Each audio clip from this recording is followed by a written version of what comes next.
Hello friends, आज जो हम चैप्टर करने वाले हैं वो है हमारी क्लास 11th का पॉल साइंस का chapter number first, constitution, why and how. दो क्वेश्चंस के बारे में देखने वाले हैं, वाई एंड हाउ, क्यों कॉन्स्टिट्यूशन की नीड है, क्या ज़रूरत है और वो कैसे काम करता है, कैसे उन ज़रूरतों को फुलफ़िल करता है। ठीक है, तो हम सबसे पहले देखने वाले हैं कि क्या क्या हुआ था स्टार्टिंग में, क्या क्या सोचा गया और इस चैप्टर में हम क्या क्या देखने वाले हैं। तो सबसे पहले इस बुक का इंट्रोडक्शन इन्होंने थोड़ा सा दे रखा है कि आप इस बुक में पूरा पढ़ोगे इंडियन कॉन्स्टिट्यूशन की वर्किंग कैसे है, यानी कि काम कैसे करता है इंडियन कॉन्स्टिट्यूशन इस चैप्टर में। ठीक है, इसी तरह से पूरा चलेगा, पूरी इन्फॉर्मेशन चलेगी, अलग अलग एस्पेक्ट्स पे बात होगी, अलग अलग काम के एस्पेक्ट्स पे बात होगी। ठीक है, गवर्नमेंट की कौन कौन सी इंस्टीट्यूशन में डिवाइडेड है गवर्नमेंट, जैसे आपको पता है लेजिस्लेटिव, एग्जीक्यूटिव, जुडिशरी। ठीक है, ये तीनों तो है ही, न्यायपालिका, विधायिका और कार्यपालिका। इसके अलावा अलग अलग इंस्टीट्यूशंस भी होते हैं जो हम समझेंगे एक एक करके। ठीक है, गवर्नमेंट की किसी भी कंट्री का क्या रिलेशन होता है लोगों से और उसकी गवर्नमेंट से। ठीक है, उन दोनों के बीच का रिलेशन हम इस पूरी बुक में पढ़ने वाले हैं। ठीक है, अगर हम इस चैप्टर को शुरू करें उससे पहले, मतलब और खासकर जानने से पहले कि इलेक्शंस वगैरह कैसे होते हैं, कैसे गवर्नमेंट, प्रेसिडेंट, प्राइम मिनिस्टर ये सब इलेक्ट होते हैं, काम करते हैं, क्या पूरा स्ट्रक्चर है। सबसे पहले हमें जानना चाहिए कि कॉन्स्टिट्यूशन ऑफ इंडिया जो ये इंस्टीट्यूशन है, मतलब ये जो कॉन्स्टिट्यूशन हमने बना रखा है, जो हमारा संविधान है, ये कैसे बना, क्या हुआ, क्या नहीं था। ठीक है, तो इस चैप्टर को सब पढ़ने के बाद हम क्या समझेंगे कि व्हाट अ कॉन्स्टिट्यूशन मीन्स, एक संविधान का मतलब होता क्या है। ठीक है, एक सोसाइटी के लिए कॉन्स्टिट्यूशन क्या करता है। इसके अलावा हम देखेंगे कि किस तरह से जो कॉन्स्टिट्यूशन है वो गवर्न करता है सारी पावर को सोसाइटी की, सोसाइटी में पावर किसके पास होगी। ठीक है, अगर हम कहते हैं कि हमारे यहाँ पे जो संसद है, जो पार्लियामेंट है, उसके पास पावर है, तो वो पार्लियामेंट को पावर किसने दी, उस पार्लियामेंट को पावर दी है हमारी गवर्नमेंट, मतलब उस गवर्नमेंट को पावर किसने दी, हमारे कॉन्स्टिट्यूशन ने। ठीक है, तो कॉन्स्टिट्यूशन क्या करता है, एक सोसाइटी में ये निश्चित करता है कि पावर किसके पास होगी।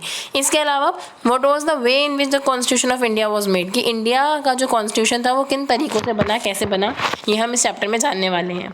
अब क्वेश्चन उठता है कि हमें कॉन्स्टिट्यूशन की ज़रूरत है क्या, कॉन्स्टिट्यूशन क्या है, उसके फंक्शंस क्या है। ठीक है, वो कैसे परफॉर्म करता है अपने फंक्शन को, क्या डेली एग्जिस्टेंस में हमारे को क्या अफेक्ट करता है, वो कैसे अफेक्ट करता है।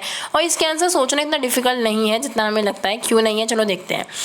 अब कॉन्स्टिट्यूशन क्या अलाउ करता है, कुछ कोऑर्डिनेशन और एश्योरेंस। कोऑर्डिनेशन कैसे कि लाइक कुछ बहुत सारे लोग हैं, उनके बीच में कुछ कोऑर्डिनेट करना है, तो वो कोऑर्डिनेशन इंश्योर होता है कॉन्स्टिट्यूशन से। और एश्योरेंस की कुछ निश्चितता कि ये होगा या नहीं होगा, ये भी हमें कॉन्स्टिट्यूशन ही तय करवाता है।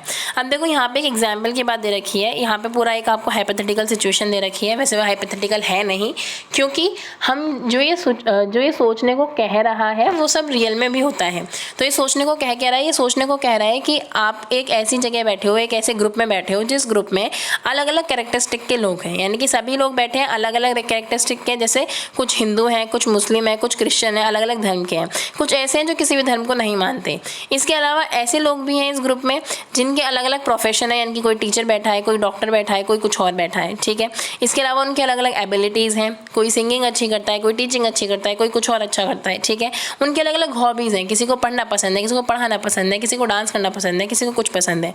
इनके अपने अपने टेस्ट हैं, अपनी अपनी बुक हैं, अपने अपनी फिल्म्स हैं। ठीक है, कोई कुछ अमीर हैं, कुछ गरीब हैं। ठीक है, कुछ अलग अलग तरह के जितने भी आप चेंजेस या फिर जितने भी आप अलग अलग डिफरेंस ला सकते हो कि ये हो सकता है, वो सब हैं इस ग्रुप के पास। ठीक है, तो आपको क्या लगता है कि ये सब किसी भी एक एस्पेक्ट ऑफ लाइफ में, यानी कि अगर इन सबको, इस ग्रुप को एक साथ रहना है तो कहीं ना कहीं उनके विचार भी अलग होंगे। ठीक है, अब इनके अलग विचारों में कोऑर्डिनेशन कौन लाएगा कि भाई ये कोई एक चीज़ माने, कोई एक चीज़ तय तो हो इन लोगों के बीच में। तो ये कैसे होगा, ये तभी होगा जब इनके बीच में कोई कॉन्स्टिट्यूशन, कोई सेट ऑफ रूल्स होंगे, कुछ रूल्स होंगे जिन्हें इन सबको मानना ज़रूरी होगा। ठीक है, जैसे अगर क्या होता है कि अगर कुछ क्वेश्चन उठे, मान लो इन सबसे, ये जो ग्रुप था जिसके अलग अलग लोग थे, उसमें क्वेश्चन हमने पूछा गया कि how much property should one be allowed to own, कि एक इंसान को कितनी प्रॉपर्टी लेने का अधिकार होना चाहिए, क्या बच्चों को स्कूल भेजना कंपलसरी होना चाहिए या पेरेंट्स पे छोड़ देना चाहिए। ठीक है, क्या हमें कितना खर्चा करना चाहिए अपनी सेफ्टी और सिक्योरिटी पे, या फिर इसकी जगह हमें पार्क्स बनवाने चाहिए। ठीक है, इसके अलावा क्या क्वेश्चन उठ सकता है कि जो डिस्क्रिमिनेशन होता है, क्या हम ग्रुप में एक मेंबर को दूसरे मेंबर के साथ भेदभाव करने के लिए अलाउ कर देना चाहिए या फिर नहीं करना चाहिए। इसके आंसर क्या हो सकते हैं, हमें अलग अलग स्टैंडर्ड पे अलग अलग वेराइटी के आंसर मिलेंगे। ठीक है, ग्रुप का अलग अलग इंसान अलग अलग व्यूज़ रख सकता है। ठीक है, क्योंकि किसी के लिए कुछ अच्छा है, किसी के लिए कुछ अच्छा है, और सबको अपने तरीके बेस्ट भी लग सकते हैं। ऐसा भी तो हो सकता है कि सबको लगता हो कि मेरा ही तरीका अच्छा है। तो अगर इन सबको एक साथ रहना है तो क्या करना पड़ेगा, सेट ऑफ रूल्स, एक किसी सेट ऑफ रूल पे इन्हें काम करना पड़ेगा। इन्हें कुछ बेसिक रूल्स अपने तय करने होंगे, निश्चित करने होंगे। सोचो अगर ऐसी सिचुएशन है कि ये तय ही ना करा जाए कि सर्टेन बेसिक रूल्स होंगे, क्या ये तय ही नहीं है, तो क्या होगा? ऑब्वियसली क्या होगा कि इन बेसिक रूल्स के एब्सेंस में सब लोग इनसिक्योर हो जाएंगे। क्यों? सबको असुरक्षा फील होगी। क्यों फील होगी? क्योंकि किसी को कोई गारंटी नहीं है कि सामने वाला क्या काम कर दे, ठीक है। इसीलिए क्या होता है कि वो नहीं जानते कि सामने वाला कब क्या कर दे, क्या क्लेम कर दे, क्या अधिकार बता दे अपना, ठीक है। तो इसलिए इनसिक्योरिटी होगी। तो क्या है, any group will need some basic rule. हर ग्रुप को एक बेसिक रूल्स की जरूरत होगी, एक सेट ऑफ रूल्स की जरूरत होगी जिसे सब जाने, सब उसे माने, ठीक है। और ग्रुप को ये क्या होना चाहिए, एक मिनिमम डिग्री ऑफ कोऑर्डिनेशन आएगा इससे, यानी कि उनकी कोऑर्डिनेशन बैठेगा कि क्या करना है क्या नहीं करना है, तभी तो हमारी सोसाइटी इमर्ज होती है, चलती है, ठीक है। अगर आप इसके अलावा बात करें, ये रूल्स क्या होते हैं, ऐसे नहीं, ऐसा ज़रूरी नहीं है कि हमेशा सब लोग मान ही लें। ये ऐसे भी होने चाहिए कि एनफोर्सेबल हों, यानी कि अगर किसी ने नहीं माना ना तो भाई पनिशमेंट भी मिलेगा, एनफोर्स भी करे जाने चाहिए, इनकी शक्ति के साथ लागू भी करे जाने चाहिए, ठीक है। इससे क्या होगा, अगर मान लो तुमने लॉ बना दिया और तुमने उन्हें एनफोर्स नहीं करा, यानी कि तुम कोई प्रेशर नहीं देते हो, तो सिटीजन्स के बीच में एश्योरेंस होगा ही नहीं कि भाई मैं अगर रूल मान रहा हूँ, अगर ए बंदा है वो कह रहा है कि मैं रूल मानूंगा और बी ए एश्योर ही नहीं करेगा कि मैं मानूंगा या नहीं मानूंगा, तो ए भी क्यों मानेगा उसे? ए के पास एक रीज़न मिल जाएगा ना मानने का, ठीक है। ए ऐसा थोड़ी बेवकूफ़ होगा कि ये मानेगा और ये नहीं मानेगा और ये फिर भी रूल मानेगा, तो इसके पास तो रीज़न ही नहीं बचेगा ना रूल्स मानने का। तो जिससे ए और बी दोनों रूल्स माने और पूरा बैलेंस चलता रहे, तो कुछ एनफोर्सेबल पावर के साथ उसे लाना ज़रूरी है, और अगर बी उस रूल को ना माने तो उसे पनिशमेंट देना भी ज़रूरी है, ठीक है। तो इसलिए इससे क्या होता है कि फंक्शन तय होते हैं एक सोसाइटी के चलने के। तो पहला फंक्शन क्या होगा कॉन्स्टिट्यूशन का, कि ये प्रोवाइड करता है कुछ बेसिक सेट ऑफ रूल्स जिससे कि मिनिमल कोऑर्डिनेशन आ सके लोगों के बीच में, मेंबर्स ऑफ सोसाइटीज़ के बीच में, ठीक है। अब नेक्स्ट क्वेश्चन आता है आपका, या नेक्स्ट हेडिंग मान लो आप, specification of decision making power, कि डिसीजन मेकिंग पावर किसके पास होगी। अब देखो, एक कॉन्स्टिट्यूशन में क्या होता है, बेसिकली कुछ फंडामेंटल प्रिंसिपल्स होते हैं, ठीक है। वो फंडामेंटल प्रिंसिपल क्या काम करते हैं कि जो स्टेट है वो कैसे बनेगा और कैसे गवर्न किया जाएगा। लेकिन उससे पहले ये जो डिसाइड करना पड़ेगा, भाई देखो ये तो बात है कि ये कुछ फंडामेंटल प्रिंसिपल्स होंगे जिससे ये डिसाइड होगा कि स्टेट कैसे बनेगा, स्टेट को गवर्न कौन करेगा और गवर्नमेंट कैसे बनेगी। लेकिन वो फंडामेंटल प्रिंसिपल होंगे क्या, ये भी आपको डिसाइड करने हैं कि ये सिद्धांत होंगे क्या। तो ये जो फंडामेंटल प्रिंसिपल्स होते हैं उससे पहले आपको ये बताना होगा कि ये फंडामेंटल रूल्स क्या होंगे और क्या चीज़ है जो उन्हें फंडामेंटल बनाती है। फंडामेंटल होता है बिल्कुल भौतिक बेसिक, कि इन्हें तो कोई छीन ही नहीं सकता, ये तो बेसिक है ही है, ठीक है। तो क्या चीज़ उन्हें फंडामेंटल बनाएगी, एक तो क्या रूल्स होंगे और क्या चीज़ उन्हें फंडामेंटल बनाएगी। इससे पहले क्वेश्चन ये उठता है कि कौन डिसाइड करेगा कि क्या फंडामेंटल है और क्या लॉ गवर्न करेंगे। मान लो दो पर्सन है एक्स और वाई जो इन्होंने दे रखा है, एक्स कुछ रूल चाहता है, वाई कुछ रूल चाहता है, दोनों ही अपने आप को बेस्ट बताना चाह रहे हैं, मानोगे किसकी बात, ठीक है, किसकी बात को बेस्ट माना जाएगा। तो पहले तो ये तय करना पड़ेगा ना कि डिसाइड कौन करेगा कि बेस्ट है क्या, ठीक है। तो अलग अलग सिचुएशन में हम अलग अलग तरीके से डिसाइड करते हैं कि बेस्ट है क्या या कौन है, ठीक है। सभी को अपनी चीज़ें बेस्ट लग सकती है, तो आपको पहले ये डिसाइड करना पड़ेगा कि बाकी रूल्स को डिसाइड कौन करेगा। पहले तो यही बात होगी ना कि आपके सारे रूल्स को डिसाइड करने वाली बॉडी क्या होगी। तो अब देखो अलग अलग कॉन्स्टिट्यूशन अलग अलग तरीके से इसका आंसर देता है, ठीक है। तो कॉन्स्टिट्यूशन सबसे पहले क्या करता है, एलोकेशन ऑफ पावर करता है, यानी कि वो सबसे पहले पावर देता है। वो पावर किसके हाथ में देता है ये डिपेंड करता है, अलग अलग जगह अलग अलग, जैसे इन्होंने कुछ आंसर दे रखे हैं कैसे ये अलग अलग जगह अलग अलग होता है। अगर आप किसी भी मोनार्कल कॉन्स्टिट्यूशन की बात करें, मोनार्कल कॉन्स्टिट्यूशन यानी कि मोनार्क यानी कि राजा महाराजा वाला, वो जहाँ पे राजा महाराजा शासन करते हों, और जी हाँ जहाँ राजा महाराजा शासन करते हैं वहाँ भी कॉन्स्टिट्यूशन हो सकता है। यानी कि ऐसा हो सकता है कि राजा भी हो और साथ में कुछ रूल्स का पालन भी होता हो, जो कि स्टार्टिंग में यूरोप में भी हुआ था, और आप नेपाल के एग्जाम्पल में भी देखते हो कि वहाँ पे राजा भी था और कॉन्स्टिट्यूशन भी था, ठीक है। तो कुछ ऐसी चीज़ें होती हैं कि अगर कोई ऐसी सिचुएशन है, कोई ऐसा देश है जहाँ मोनार्कल कॉन्स्टिट्यूशन है, यानी कि जहाँ मोनार्क है, ठीक है, तो राजा ही डिसाइड करेगा, ठीक है। राजा ही पूरा वोट करता है कि क्या रूल्स होंगे क्या नहीं होंगे, कितनी पावर्स होंगी कितनी पावर्स नहीं होंगी। लेकिन अगर हम इसके अलावा बात करें तो कैसे होगा, कौन डिसाइड करेगा। कुछ ऐसी जगह भी हैं जहाँ पे एक सिंगल पार्टी डिसाइड करती है, जैसे आप सोवियत यूनियन की बात करोगे, यूएसएसआर की जो आप बात करते हो, ठीक है, जो आप 12th क्लास में पढ़ोगे पूरा यूएसएसआर कितना इंपॉर्टेंट सिस्टम है, ठीक है। यानी कि जो रशिया वाला इलाका है आज का, वहाँ पे एक सिंगल पार्टी रूल करती है, ठीक है, कम्युनिस्ट पार्टी वहाँ की, ठीक है, वही सारे लॉज वगैरह लाती है, ठीक है। लेकिन अगर हम डेमोक्रेटिक कॉन्स्टिट्यूशन की बात करें, जैसे हम इंडिया की बात करते हैं, तो पीपल डिसाइड करते हैं, यानी कि लोग डिसाइड करते हैं, ठीक है। अब ये लोग कैसे डिसाइड करते हैं, लोग तो इतने सारे हैं, अब इसको भी डिसाइड करने के बहुत सारे पैटर्न हैं, ठीक है। अगर हम ये कहते हैं कि लोग डिसाइड करेंगे तो क्वेश्चन होगा कि लोग कैसे डिसाइड करेंगे। कुछ लॉ बनना चाहिए कि सबको उसके ऊपर एग्री होना चाहिए, यानी कि एक लॉ बनेगा, ठीक है। अगर मान लो समानता का लॉ बना तो क्या हमारे देश की एक एक जनता ने वोट करा होगा कि हाँ समानता हो। फिर स्वतंत्रता का लॉ बना होगा कि स्वतंत्रता का राइट बना होगा तो फिर सबने वोट करा, ऐसे क्या पॉसिबल है। और इंडिया जैसी बड़ी कंट्री में हर एक लॉ के लिए अगर लोग ही हर बार वोट देने जाएंगे तो क्या ये पॉसिबल है स्ट्रक्चर? बिल्कुल भी नहीं है। तो कैसे लोगों को एग्रीमेंट होना चाहिए, ठीक है। तो should the people directly vote, क्या लोगों को डायरेक्टली वोट करना चाहिए जैसे कि एंशिएंट ग्रीक में होता था। एंशिएंट ग्रीक में ऐसा हुआ भी है कि लोग खुद ही वोट करते थे क्योंकि इलाका इतना बड़ा नहीं होता था, या फिर उन्हें ऐसा नहीं लगता था कि रिप्रेजेंटेटिव सिस्टम होना चाहिए, तो वो सभी लोग वोट करते थे।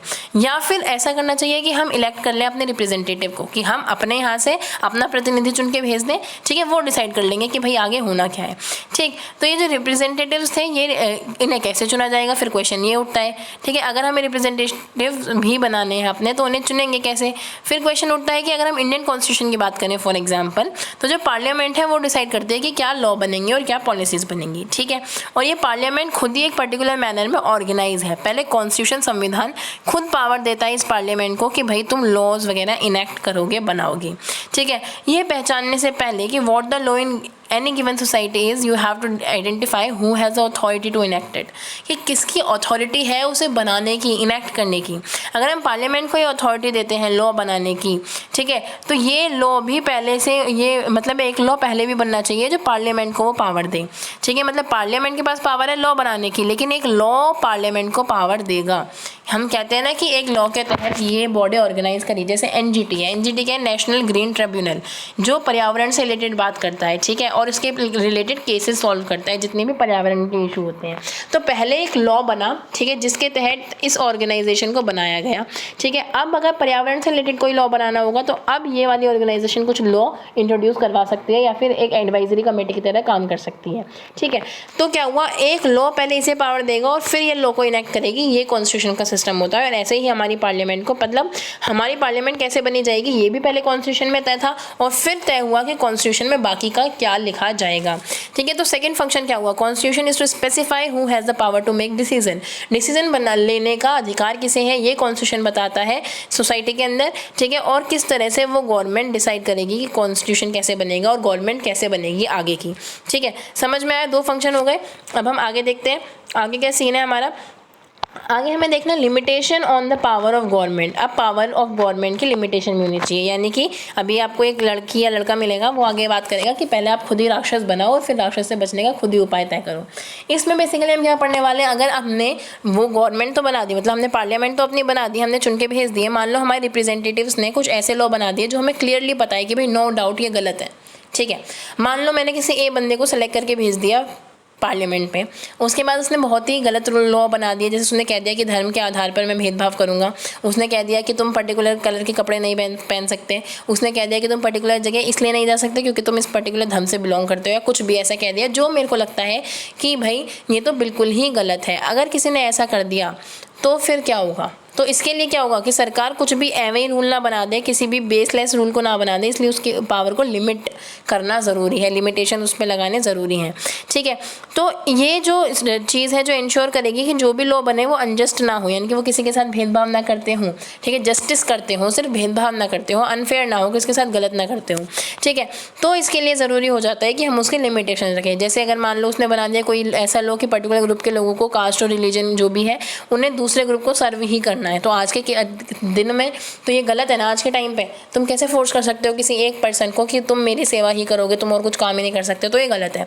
तो इसके लिए जो अनजस्ट को रोकने के लिए गवर्नमेंट का क्या होना चाहिए, एक लिमिटेशन लगानी चाहिए। तो कॉन्स्टिट्यूशन का थर्ड फंक्शन क्या हुआ, कॉन्स्टिट्यूशन का थर्ड फंक्शन हुआ कि constitution is to set some limits, कुछ लिमिट सेट करता है गवर्नमेंट के ऊपर, जो कि government can impose on it citizen, कि सिटीजन पे तुम क्या लॉ सेट कर सकते हो, क्या नहीं कर सकते हो। तो गवर्नमेंट की भी एक बाउंडेशन है, ये नहीं है कि वो कुछ भी कर सकते हैं, एक बाउंडेशन है जो कि कभी भी फंडामेंटल सेंस को क्रॉस नहीं कर सकता, यानी कि कुछ फंडामेंटल लॉ, कुछ फंडामेंटल रूल्स, कुछ बेसिक स्ट्रक्चर होगा। जो कॉन्स्टिट्यूशन का बेसिक स्ट्रक्चर की हम बात करते हैं ना, कि ऐसा कुछ बेसिक स्ट्रक्चर होगा, कुछ ढांचा होगा, बुनियादी ढांचा होगा जिसे वो कभी बदल नहीं सकते। ठीक है, केशवानंद भारती केस आता है, केशवानंद भारती केस, अगर आप गूगल करोगे तो आपको बहुत डीपली पता चलेगा। उसके तहत कहा गया कि जो सरकार है वो कभी भी कॉन्स्टिट्यूशन के बेसिक स्ट्रक्चर को चेंज नहीं कर सकती। और बेसिक स्ट्रक्चर है क्या, वो जो जुडिशरी है वो टाइम टू टाइम पे बताती रहेगी। जुडिशरी का काम ये होता है। अभी आप पढ़ोगे किस तरह से ये बाउंडेशन लगती है, अभी हम आगे स्टार्टिंग से समझेंगे जब डीपली। ठीक है, तो कॉन्स्टिट्यूशन को लिमिट करता है क्या है, गवर्नमेंट। हम देखो जो कॉन्स्टिट्यूशन है वो गवर्नमेंट के पावर को अलग अलग तरीके से लिमिट करता है। कैसे लिमिट करता है, तो सबसे जो बेसिक स्ट्रक्चर मतलब जो बेसिक रूल यूज़ होता है इसके लिए ये है कि कुछ फंडामेंटल रूल बना दो, कुछ फंडामेंटल राइट्स बना दो, कुछ बहुत मौलिक अधिकार दे दो कि उन मौलिक अधिकारों को कभी बदला नहीं जाएगा। ठीक है, तो ज़्यादातर क्या हुआ है, हर कॉन्स्टिट्यूशन में जनता को कुछ ना कुछ अधिकार दिए गए हैं और वो इंटरप्रिटेशन अलग अलग हो सकती है। लाइक अलग अलग देशों में अलग अलग अधिकार हो सकते हैं, लेकिन कुछ अधिकार होने ज़रूरी होते हैं। ठीक है, तो ये फिक्स हो जाता है गवर्नमेंट के लिए कि भाई तुम कुछ भी करो, लेकिन इन वाले जो अधिकार हैं इन्हें बाईपास नहीं कर सकते, इन अधिकारों को हमसे नहीं छीन सकते हो। ठीक है, जैसे कौन कौन से अधिकार वो हो सकते हैं, जैसे फ्रीडम ऑफ स्पीच, बोलने का अधिकार कि आप किसी के खिलाफ क्या बोलते हो। ऐसा नहीं कह सकते कि अगर कोई भी आपका लीडर है, बहुत पॉपुलर हो चुका है, राहुल गांधी है या मोदी है या जो भी है, समाजवादी पार्टी के कोई नेता ले लो, मायावती है, कोई बहुत पावरफुल हो गया। ठीक है, तो अगर ये जो लोग हैं अगर ये पावरफुल हो गए तो आप इनके खिलाफ कुछ नहीं बोलोगे, ऐसा कुछ नहीं है। हम किसी को भी क्रिटिसाइज़ कर सकते हो। तो फ्रीडम टू स्पीच है, freedom of speech, freedom of conscious कि जिसे मेरा मानने का मन है, जिस पे मेरा भरोसा करने का मन है, जिस धर्म को मानने का मन है, जिस कास्ट में जाने का मन है, मैं उसमें जा सकता हूँ। जो मेरा कॉन्शियस कहेगा मैं उसे मान सकता हूँ। फ्रीडम ऑफ एसोसिएशन है कि मुझे जिस ग्रुप से जुड़ने का मन है मैं उस ग्रुप से जुड़ सकती हूँ। मेरा जिस भी पॉलिटिकल पार्टी या किसी भी ग्रुप को ज्वाइन करने का मन है मैं कर सकती हूँ। इसके अलावा freedom to conduct a trade कि मैं जहाँ पे जिसके साथ बिजनेस या व्यापार करना चाहूँ आराम से कर सकती हूँ। बहुत सारी अदर प्रैक्टिसेस भी हैं कि कोई मुझे इन्हें नहीं रोकेगा, लेकिन ऑन दी सेम टाइम कुछ लिमिटेशन भी हैं। लिमिटेशन क्या है, लिमिटेशन ये है कि अगर इमरजेंसी लग जाती है किसी सिचुएशन में, जैसे अब कोविड-19 की इमरजेंसी लगी हुई है, तो उस केसेस में नेशनल इमरजेंसी के दौरान ये अधिकार छीने भी जा सकते हैं। तो देखो इस टाइम क्या है, एक हेल्थ के पॉइंट ऑफ व्यू से इमरजेंसी लगी हुई है। ठीक है, एक तरह से कि हम लोग बाहर जाने के लिए रेस्ट्रिक्टेड हैं कि हम 1975 की इमरजेंसी बहुत ही पॉपुलर है, जब इंदिरा गांधी ने लगाई थी पूरे देश पे इमरजेंसी। ठीक है, क्या कह दिया था कि देश की आंतरिक सुरक्षा को खतरा है, लेकिन खतरा नहीं था बल्कि उसकी पॉलिटिकल पार्टी को खतरा था। ठीक है, तो ये सब आप 12th में डीपली पढ़ोगे तो इमरजेंसी 1975 की बहुत ही पॉपुलर है। तो जब भी आप इससे रिलेटेड कोई क्वेश्चन करते हैं, खासकर यूपीएससी वगैरह में, तो आप लिंकेजेस बिठाते हो, तो आप किस हिस्ट्री से लिंक बिठाओगे, इसका लिंक बिठाओगे 1975 से या फिर इस टाइम के बिल्कुल करंट सिनेरियो थे। तो हिस्ट्री भी हो गया, करंट भी हो गया और पॉलिटी का तो आप पढ़ ही रहे हो। तो इस तरह से आप जब आंसर को स्ट्रक्चर करोगे तो बहुत बेहतर आंसर बनेगा। अगर हम इसके आगे बात करें aspiration and goals of society, अब एक सोसाइटी की अलग अलग इच्छाएं होती हैं, उन्हें आगे भी बढ़ना है। ठीक है, यही नहीं है कि आपने उन्हें अधिकार दे दिया, अब आपको फ्री छोड़ दिया गया कि आपको जो करना है करो, जो करेगी जनता करेगी, हमें बस गवर्नमेंट का काम है कि भाई उन्हें अधिकार दे दो, फ्री छोड़ दो। ये भी है कि उन्हें फ्री छोड़ दो, लेकिन साथ में कुछ एस्पिरेशन और गोल्स भी हैं जो हमें अचीव करने होते हैं। जैसे अगर हम इंडियन कॉन्स्टिट्यूशन की बात करें तो पहले क्या था, हमारे देश में कास्ट के आधार पर भेदभाव होते थे। ठीक है, जेंडर के आधार पर भेदभाव होते थे, सेक्स के आधार पर भेदभाव होते थे। ठीक है, तो इसकी वजह से क्या हुआ कि अब हमारी सोसाइटी का क्या गोल बन गया था, क्या इच्छाएं थी कि अब भेदभाव ना हो, अब डिस्क्रिमिनेशन ना हो, अब क्या हो, सबके साथ इक्वालिटी की भावना हो। तो कॉन्स्टिट्यूशन में वो बहुत ही ध्यान से सेट करा गया कि वो सारी चीज़ें आएँ जो भी लोग चाहते थे। और खासकर हम अपनी सोसाइटी के लोगों की बात करें या फिर जो हमारा कॉन्स्टिट्यूशन बना, किन लोगों ने बनाया, इन लोगों ने बनाया जो जानते थे कि हमारी सोसाइटी की नीड क्या है। वो नेशनलिस्ट मूवमेंट से खड़े होकर आए थे। ठीक है, राष्ट्रवादी आंदोलनों से आए थे, तो वो जानते थे कि हमारे देश की जनता को क्या चाहिए। तो इन्हीं एस्पिरेशनल गोल्स को सोसाइटी की फुलफिल करने के लिए गवर्नमेंट क्या करती है, काम करती है। ठीक है, उसका काम होता है जैसे मान लो कि गरीबी को ख़त्म करना, इनइक्वालिटीज़ को ख़त्म करना। अगर मान लो कोई पावर वो गवर्नमेंट जो है वो किसी की जो है फ़ायदे में नहीं यूज़ कर रही है, इनकी फ़ायदा नहीं हो रहा है उससे जनता को, तो जनता उसके रूल्स को क्यों मानेगी। ठीक है, तो जनता उसके रूल्स को नहीं मानेगी, तो इसलिए जनता को वो रूल करवाए, वो बात मनवाए। तो इसलिए ज़रूरी होता है कि वो कुछ एस्पिरेशंस को फुलफिल करें। जैसे हमारे यहाँ कास्ट डिस्क्रिमिनेशन है, मैंने बात कर ली। अगर हम बात करें साउथ अफ्रीका की, तो वहाँ पर क्या था, रेशियल डिस्क्रिमिनेशन था, नस्ल के आधार पर भेदभाव था काले और गोरों में। ठीक है, तो अगर उनका जो संविधान था वो काले और गोरों का डिस्क्रिमिनेशन को बंद ना करता, ख़त्म ना करता, तो वो लोग क्यों मानते कि लाइक लोगों को लगता पहले भी हमारे साथ भेदभाव था था, अब भी हमारे साथ भेदभाव है, तो क्या फ़ायदा इस नए कॉन्स्टिट्यूशन का। ठीक है, तो इसलिए नया कॉन्स्टिट्यूशन जो होता है वो नए नए एस्पिरेशन, नए नए गोल्स को सेट करता है और उन्हें फुलफिल करता है। इसके अलावा अगर हम बात करें तो जो हमारे इंडियन कॉन्स्टिट्यूशन के फ्रेमर्स थे वो भी हमने बात कर ली। तो नेसेसरी होता है कि सभी को एक मिनिमल डिग्निटी दें, कि सबको अपनी लाइफ के एक बुनियादी हक हो, उन्हें एक इज्जत मिले, कि उन्हें गरिमा मिले। ठीक है, कैसे इज्जत मिले कि लाइक कोई उनके मौलिक अधिकारों का हनन ना कर सके। तो ये सेल्फ रिस्पेक्ट की तो भावना है, जो वेल बीइंग की भावना है कि वो ठीक रह सकें, वो पढ़ लिख सकें। तो गवर्नमेंट का काम होता है उन वेलफेयर मेजर्स पे काम करना कि वो ऐसे भी काम कर सकें। तो ये कैसे इंश्योर करती है, एक तो हमारे अधिकार है फंडामेंटल राइट, जैसे हमें क्या है कि राइट टू एजुकेशन है, कि हम कैसे भी पढ़ सकते हैं। ठीक है, हम अपने एजुकेशनल इंस्टीट्यूशन खोल सकते हैं। तो एक तो उन्होंने फंडामेंटल राइट देके हमारे उन जो एस्पिरेशन थी, इच्छाओं को पूरा किया। और दूसरी चीज़ है प्रिंसिपल ऑफ स्टेट पॉलिसी। ठीक है, directive principle of state policy क्या है, DPSP, जो आप जानते हो कि कुछ काम ऐसे होते हैं जो नेता, जो मतलब लीडर है उसे करना होता है। नीति निर्देशक तत्व आप इन्हें हिंदी में कहते हो, कि किस तरह से पॉलिसीज बनाई जाएंगी, उन्हें निर्देश देने वाले, उन्हें डायरेक्ट करने वाली कुछ सेट रूल्स होते हैं। जैसे गवर्नमेंट का काम है गरीबी मिटाना, गवर्नमेंट का काम है सबको शिक्षा देना, गवर्नमेंट का काम है हेल्थ सिक्योरिटी लाना। ठीक है, तो गवर्नमेंट इनके बेसिस पे अपनी पॉलिसीज डायरेक्ट करेगी, इनके बेसिस पे अपनी पॉलिसीज बनाएगी। तो इन्हें क्या कहते हैं, DPSP, यानी कि directive principle of state policy. इन आधारों पर क्या करेगी गवर्नमेंट, स्टेट की यानी कि अपनी सरकार की, राज्य की, देश की जो एस्पिरेशंस हैं, जो गोल्स हैं, उन्हें फुलफिल करेगी। ठीक है, अगर हम इसके साथ बात करें तो फोर्थ फंक्शन क्या होता है, कॉन्स्टिट्यूशन ये इनेबल करता है गवर्नमेंट को कि वो अपनी सोसाइटी की जो एस्पिरेशन है, जो कंडीशन क्रिएट हुई हैं, उन्हें फुलफिल कर सके, उनके लिए कुछ काम कर सके। क्यों, क्योंकि अगर वो काम नहीं करेंगे तो लोग उन्हें मानेंगे ही नहीं। ठीक है, जैसे कि यहाँ पे कार्टून दे रखा है, वैसे कार्टून आपके जो पॉलिटिकल थ्योरी वाली जो पार्ट 2 वाली बुक है उसके लिए इंपॉर्टेंट होते हैं, बट हाँ समझने के लिए आपके लिए अच्छा है कि यूरोपियन यूनियन ने जब ट्राई किया कि वो अपना पूरा सबका एक ही कॉन्स्टिट्यूशन बनाएंगे, तो वो उसके टाइम में फेल हो गई, कि लोगों की वो एक सिंगल कॉन्स्टिट्यूशन बन ही नहीं पाया। और देखो फोटो में क्या दिखा रखा है कि अलग अलग नेताएं हैं, वो मारपीट करके और ऐसे टूटे फूटे से बैठे हैं और कह रहे हैं कि हाँ लो हमने यूरोपियन कॉन्स्टिट्यूशन बना दिया। यानी कि इनके बीच में इतनी ज़्यादा लड़ाइयाँ हुई हैं, उसके बाद ये कॉन्स्टिट्यूशन कहीं बनाने का सोच रहे थे, लेकिन वो फुलफिल नहीं हो पाया। ठीक है, तो चलिए ये बात है कि अलग अलग एरिया में अलग अलग चीज़ें होती हैं, क्योंकि सबकी अपनी अपनी एस्पिरेशन होती है ना। अलग अलग देश जब जुड़ के यूरोपियन कॉन्स्टिट्यूशन कैसे बनेगा, जब अलग अलग देश जुड़ेगा तब वो यूरोप का पूरा एक पार्ट बनता है, पूरा एक कॉन्टिनेंट बनता है। अगर वो सब एक संविधान बनाना चाहेंगे तो कैसे बन पाएगा, क्योंकि हर सोसाइटी अलग अलग चीज़ें चाहती है। ठीक है, तो उन्हें बैलेंस कर पाना बहुत मुश्किल होता है।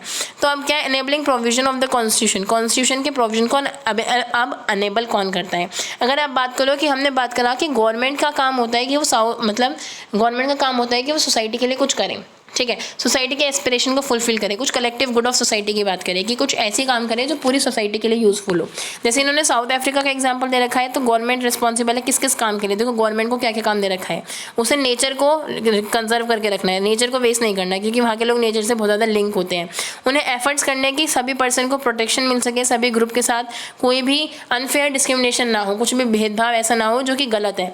इसके अलावा उन्हें प्रोग्रेस पे भी ध्यान देना है, और उसके बाद उन्हें एडिक्वेट हाउसिंग फैसिलिटी होनी चाहिए, हेल्थ केयर होना चाहिए, सबके पास घर होना चाहिए, सबकी हेल्थ अच्छी होनी चाहिए। तो ये इंश्योर करता है साउथ अफ्रीका की गवर्नमेंट।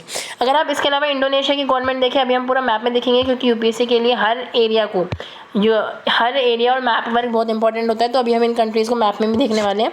तो अभी आप ये समझिए कि इंडोनेशिया में क्या क्या रूल्स हैं। इंडोनेशिया में रूल है कि गवर्नमेंट को क्या एक नेशनल एजुकेशन सिस्टम इस्टेब्लिश करना है, जहाँ पे हर इंसान को हर बच्चे को पढ़ने का अधिकार होगा। चिल्ड्रन जो भी गरीब हैं, जिनके पास कुछ नहीं है, खाने पीने के लिए कुछ भी नहीं है, गवर्नमेंट को सबको एजुकेशन इंश्योर करनी ही पड़ेगी।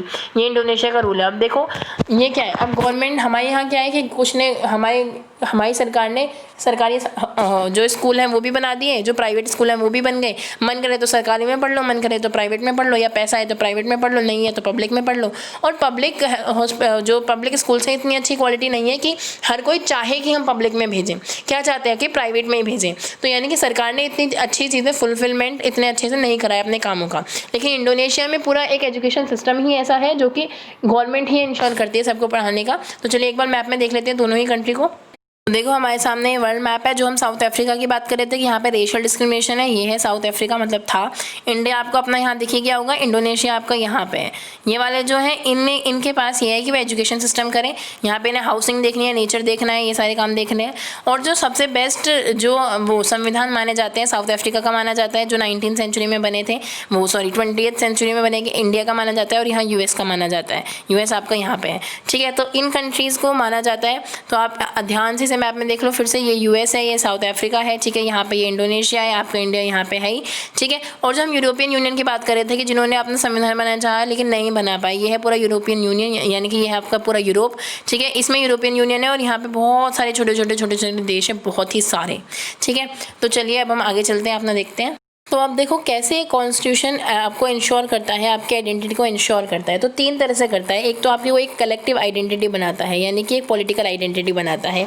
दूसरा वो आपकी एक मोरल आइडेंटिटी को सेट करता है। और तीसरा आपको कुछ ट्रेडिशनल, कुछ क्या कहते हैं, एक तरह की ऐसी आइडेंटिटी देता है जो आपको वैल्यूएबल आइडेंटिटी देता है। देखो, आप एक कॉन्स्टिट्यूशन के बनने से पहले अलग अलग इंडिविजुअल हो सकते हो, लेकिन जब आपने कॉन्स्टिट्यूशन में ये निर्धारित करा कि आपको कौन से रूल, कौन से फॉर्म ऑफ गवर्नमेंट रूल करने वाली है, ठीक है, क्या आपके सेट ऑफ नॉर्म्स होने वाले हैं, ठीक है, कौन लोग हमें रूल करेंगे और हम उन्हें कैसे चुनेंगे, तो इससे क्या हुआ, हमारी एक पॉलिटिकल आइडेंटिटी उभर के आती है, ठीक है। इसके अलावा जो हमारा कॉन्स्टिट्यूशन है वो क्या तय करता है, वो एक ऐसा फ्रेमवर्क है, वो एक ऐसा स्ट्रक्चर है जिसके अंदर रह के हम अपने सारे गोल्स को, अपनी सारी इच्छाओं को फुलफिल कर सकते हैं।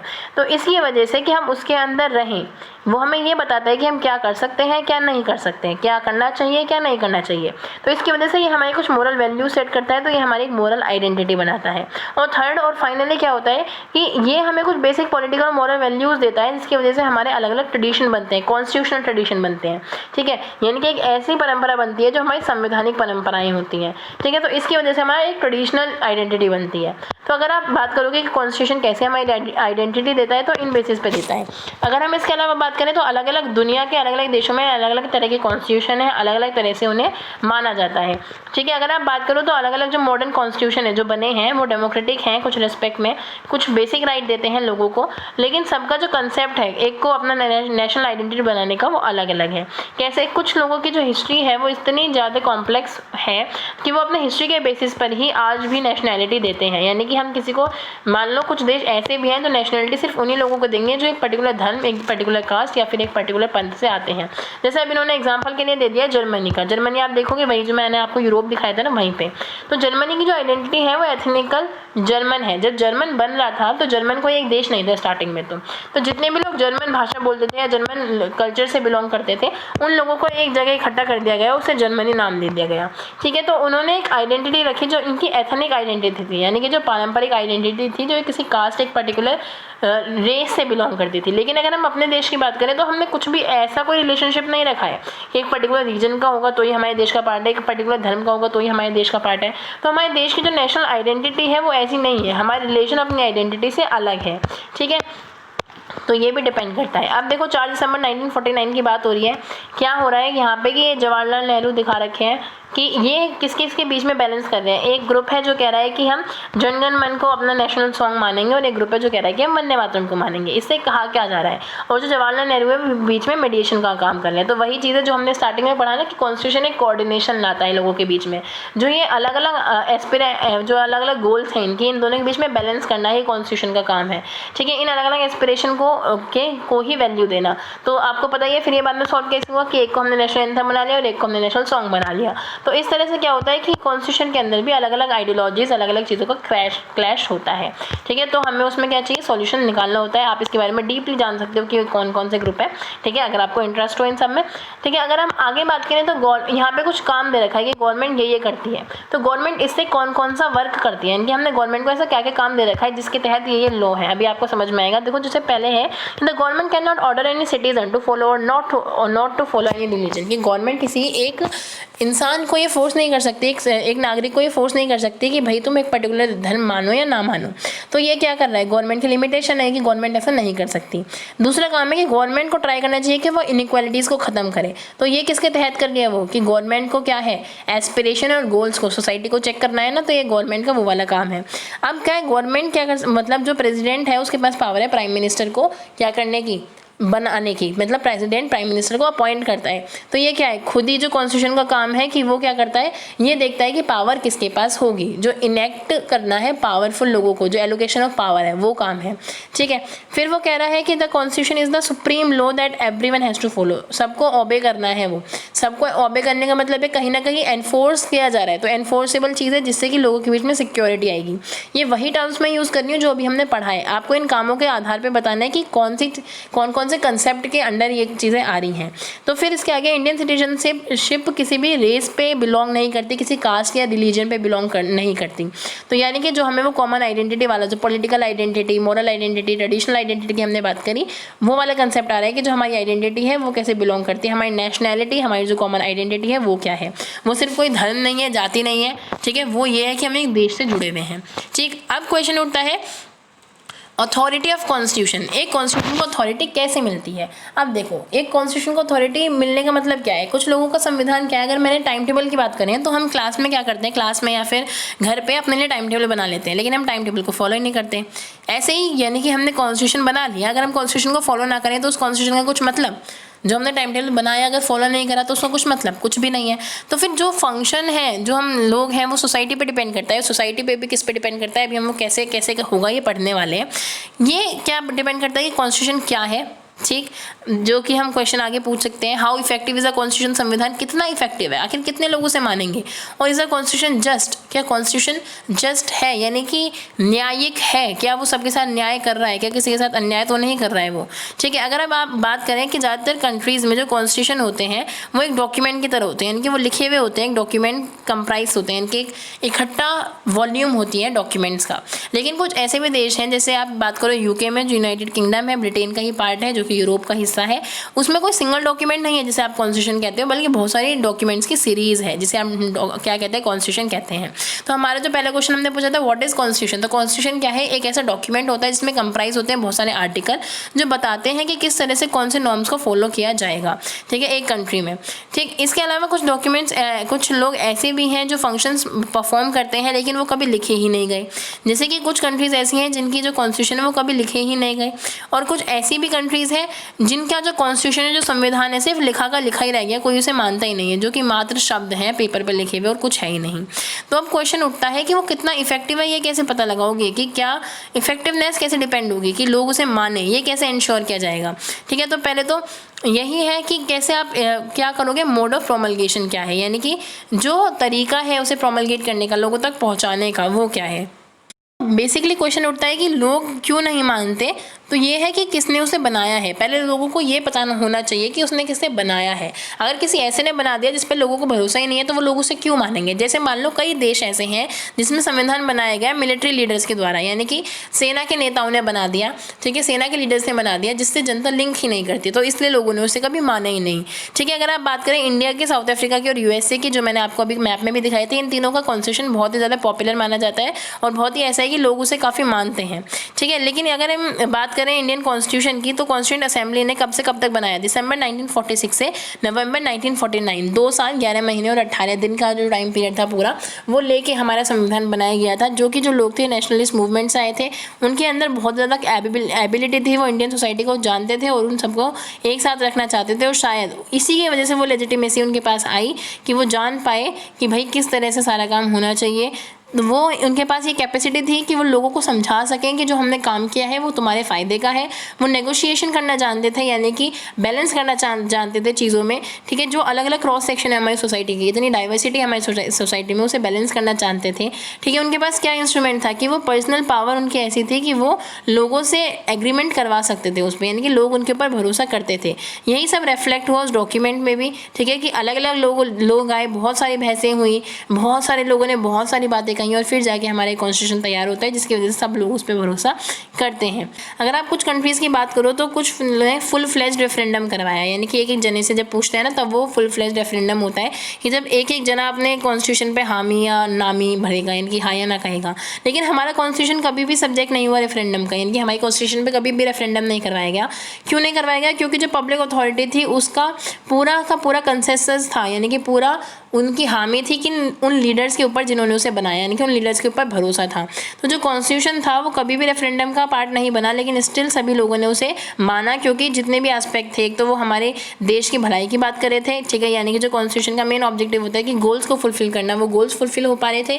ठीक है, इस वजह से हमारी कभी उस पर लड़ाई नहीं हुई। अब देखो, जैसे जो बगदाद जो इनकी कैपिटल है, वहाँ पर इराक की जो कॉन्स्टिट्यूशन बनाया जा रहा था, इनकी इराक का जब कॉन्स्टिट्यूशन बना, ठीक, तो उसमें क्या हुआ कि अलग अलग मत के लोग थे, शिया थे, सुन्नी थे, तो उन लोगों ने मतलब उन लोगों ने ट्राई करा कि वो अपना कॉन्स्टिट्यूशन बनाए, लेकिन सब लोगों की अपनी अलग अलग इच्छाएं थी। एक कह रहा है कि मेरे पास पेन है मुझे लिखने दो, एक कह रहा है मेरे पास पेपर है मुझे लिखने दो, एक कह रहा है मेरे पास इंक है मैं लिखूंगा संविधान।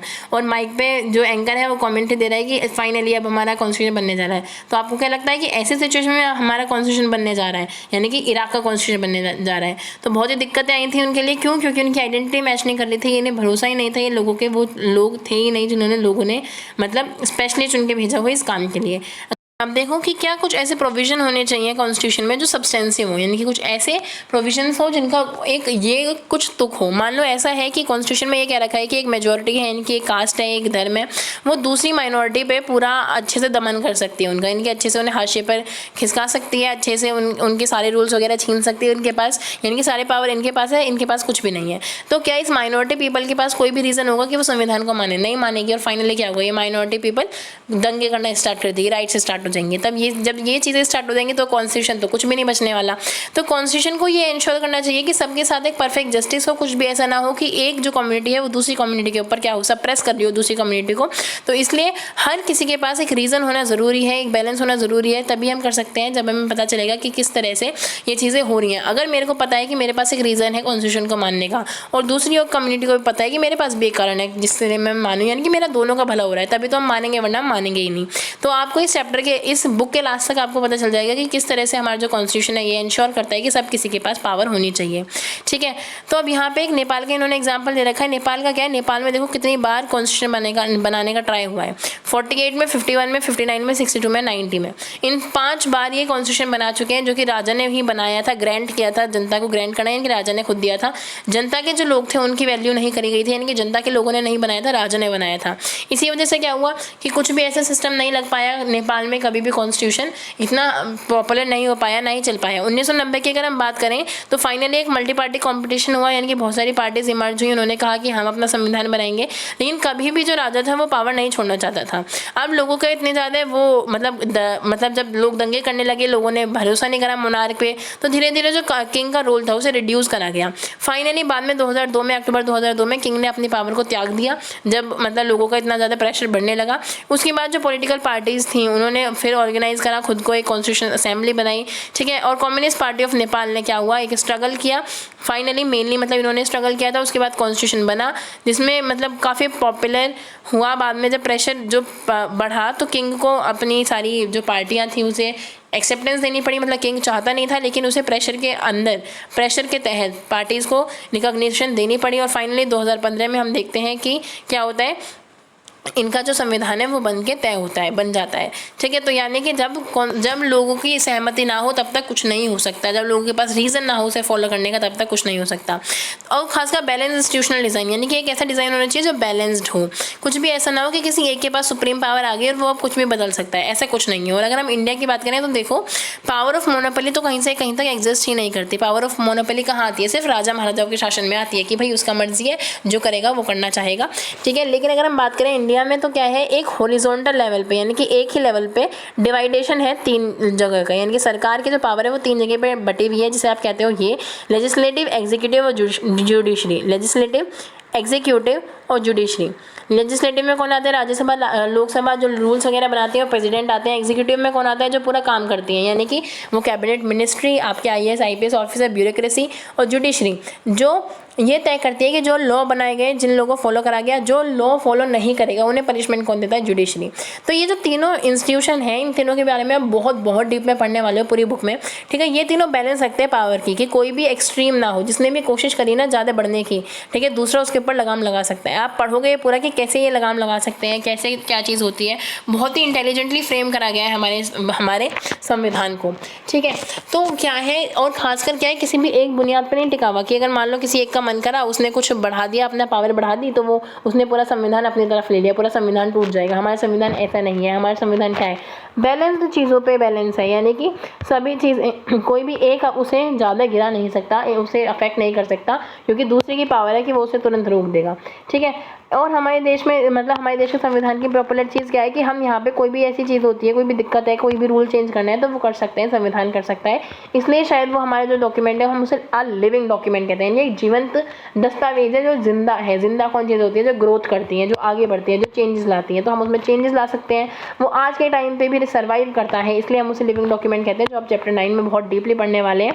ठीक है। तो इसलिए हर सिटीजन को रीज़न देना, सक्सेसफुल होना क्या डिपेंड करता है, किस पे डिपेंड करता है कि कोर वैल्यूज़ क्या है कॉन्स्टिट्यूशन की। ठीक है। कॉन्स्टिट्यूशन कैसे चल रहा है। अगर आप बात करो उनके पास अथॉरिटी है या नहीं है, आपको 3 क्वेश्चन पूछने होंगे। जिन पीपल ने कॉन्स्टिट्यूशन बनाया, क्या वो क्रेडिबल थे? सेकंड पॉइंट में आपके 2 क्वेश्चन आ रहे हैं। आपको एक क्वेश्चन क्या पूछना है कि क्या कोई ऐसा पॉइंट है जो कि अगर कोई एक जना चाहे तो अपनी सारी पावर खींच ले, या फिर कोई ऐसा रीज़न है संविधान के अंदर कि सब लोग के पास कुछ ना कुछ कारण हो उसे मानने का। अगर ऐसा कुछ है तो भाई ठीक है, सब लोग उसे मानेंगे। तीसरा कारण आता है कि जो कॉन्स्टिट्यूशन है क्या वो लोगों की इच्छाओं को फुलफिल करता है, क्या लोगों की इच्छाओं के अकॉर्डिंग एक्सटेंड हो सकता है, बढ़ सकता है, क्या लोगों को जस्टिस प्रोवाइड करवा सकता है। अगर करवा सकता है तो ठीक है, वो आगे बढ़ेगा, अगर नहीं करवा सकता है तो नहीं बढ़ेगा। तो इन सभी पे हमारा कॉन्स्टिट्यूशन खड़ा उतरता है, और कैसे खड़ा उतरता है आप ये इस पूरी बुक में देखोगे। इस कार्टून को देख लो आप, बाद में कॉन्स्टिट्यूशन क्या है दिखा रखा है कि किस तरह से कॉन्स्टिट्यूशन की यहाँ पे एक इमेज है कैसल की तरह, जो इराक का कॉन्स्टिट्यूशन था। इराक का कॉन्स्टिट्यूशन ऐसा था कि अगर मान लो एक पत्ता गिर गया ना तो पूरा कॉन्स्टिट्यूशन गिर जाएगा। आपको पता है ना कि किस तरह से स्ट्रक्चर्ड है। ये कार्टून के तरह क्या दिखा रखा है कि अगर कोई एक भी सीढ़ी गिर गई तो ये पूरा कॉन्स्टिट्यूशन तुरंत तबाह। लेकिन क्या हमारा कॉन्स्टिट्यूशन ऐसा है? हमारा ऐसा नहीं है, बल्कि हमारा कॉन्स्टिट्यूशन ऐसा है कि अगर कोई एक गिरने की या बढ़ने की कोशिश करेगा तो दूसरा उसे संभाल लेगा। ठीक है। इसीलिए हमारा कॉन्स्टिट्यूशन आगे चलता है। तो हमारा पार्ट 1 यहाँ कंप्लीट होता है। आई होप कि आपको समझ में आया हो। जो क्वेरीज हो आप कमेंट सेक्शन में पूछ सकते हैं। हम पार्ट 2 कंटिन्यू करेंगे इसके आगे का। जो भी क्वेरीज हो पूछ लीजिएगा। Till then take care, stay safe, stay home, bye bye.